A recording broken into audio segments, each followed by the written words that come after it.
কোনো ব্যক্তি বিবাহ করার পর যে কোনো কারণে তার স্ত্রীর সাথে দূরত্ব হয়ে যায়, তার সাথে যোগাযোগ বন্ধ হয়ে যায় এবং তার মোহরও নির্ধারণ করা হয় নাই, এমত অবস্থায় সে আরেকটি বিবাহ করেছে, তাহলে ওই স্ত্রীর ব্যাপারে কি হুকুম হবে? বিবাহ করার পর যদি দূরত্ব হয় তাহলে আবার মোহর নির্ধারিত কিভাবে না হয়? বিবাহ করার হয়েছে মানে মোহর তো নির্ধারিত হয়েছে।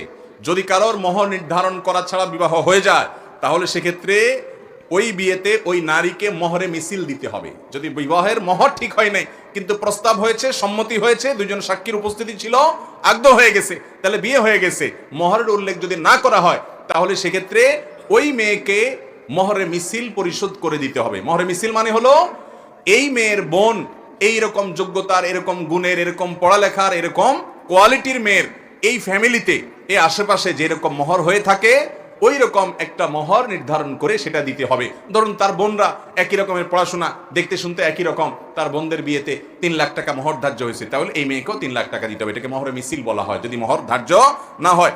আর যদি কোনো কারণে সম্পর্ক ছিন্ন হয়ে যায় তাহলে সেক্ষেত্রে তিনি আরেক জায়গা বিয়ে করতে পারেন। ছিন্ন হয় নাই, ঝুলে আছে, তাও পুরুষ আরেক জায়গা বিয়ে করতে পারেন, কিন্তু তাই বলে ওই প্রথম স্ত্রীকে ঝুলিয়ে রাখার কোনো অধিকার তার অবশ্যই বিষয়টাকে চুকিয়ে ফেলতে হবে।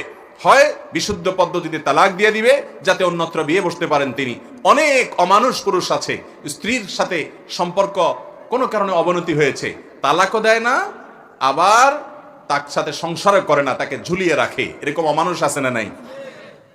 আল্লাহ তাআলা আমাদেরকে হেদায়েত দান করুন।